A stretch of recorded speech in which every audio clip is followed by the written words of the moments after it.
جو بندہ قرض واپس نہیں کر رہا اس کے لیے کون سا وظیفہ کرنا چاہیے؟ اچھا جی، آپ نے یہ پوچھا کہ آپ نے کسی بندے کو قرض دیا ہے اور وہ بندہ آپ کا قرض واپس نہیں کر رہا تو اس کے لیے آپ نے وظیفہ پوچھا. تو وظیفہ پوچھنے سے، وظیفہ پڑھنے سے پہلے آپ نے یہ کرنا ہے کہ کچھ حکمت عملی آپ کو بتا رہے ہیں کہ کہتے ہیں قرض دینا بیوقوفی ہے لیکن لینا اس کو حکمت عملی ہے. اور آپ کو ساتھ یہ بھی بتائیں کہ قرض دینا یہ اچھی بات ہے. قرض جب بندہ کسی کو دیتا ہے، مثلا آپ کسی کو 1000 روپے دیتے ہیں ایک مہینے کے لیے، تو ایک مہینے کے لیے آپ کو جو ہے نا وہ صدقے کا ثواب ملتا ہے. جب مہینہ گزر جاتا ہے وہ بندہ واپس نہیں کر پاتا، آپ اس کو مہلت دے دیتے ہیں. تو جیسے آپ مہلت دیں گے تو مہلت کے بعد مثلا آپ کا یہ ہوگا کہ آپ اس کو 2000 روپے روزانہ صدقہ دے رہے ہیں. یعنی قرض دینا بہت صدقہ بھی ہے اور قرض حسنہ بھی ہے یہ.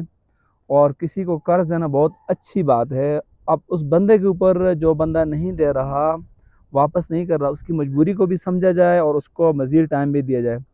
موسیٰ علیہ السلام کے دور کے اندر بہت بڑا مشہور واقعہ ہے کہ آپ نے، ایک بندہ تھا بنی اسرائیل کا، تو اس کی بخشش ہو گئی تھی. تو اس سے پوچھا کہ آپ کی بخشش کس وجہ سے ہوئی ہے، حالانکہ آپ کے اتنے اچھے اعمال نہیں تھے.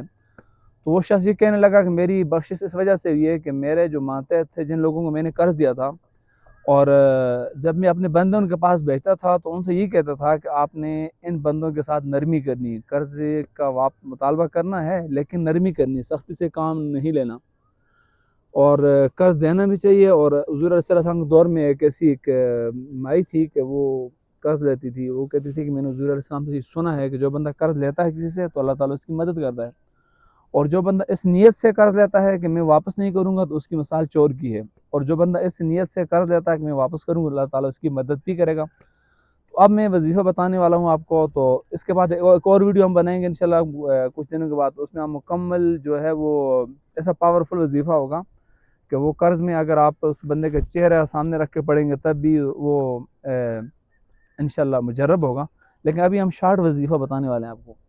تو وظیفہ بتانے سے پہلے آپ اگر اس چینل کے اوپر نئے ہیں تو آپ پلیز اس کو سبسکرائب کر دیں اور صدقہ جاری سمجھ کے آگے شیئر بھی کر دیں تاکہ کسی اور کا فائدہ بھی آپ کے ساتھ ساتھ ہوتا رہے. تو آپ نے کرنا اس طرح ہے، عشاء کی نماز کے بعد یا فجر کی نماز کے بعد آپ نے 1000 مرتبہ اس بندے کا تصور کرنا ہے، اور تصور کر کے آپ نے یا ودودو کا وظیفہ پڑھنا ہے. تو انشاءاللہ تعالی اس بندے کے دل میں آپ کے بارے میں نرمی ہو جائے گی. اور آپ جب یہ وظیفہ پڑھیں ساتھ ساتھ اس بندے کا تصور بھی کریں، اور تصور کر کے دل میں یہ کہیں گے یا اللہ میرا جو حق ہے اس بندے کے اوپر اس کو واپس لوٹا دے. اس بندے کے دل میں میرے لیے نرمی کا خیال پیدا کر تاکہ میرا حق جو واپس کر دے اور وہ مجھے نرمی کر دے. اچھا وہ سامنے دکھا دیں، یہ سامنے یہ کاغان کالونی ہے.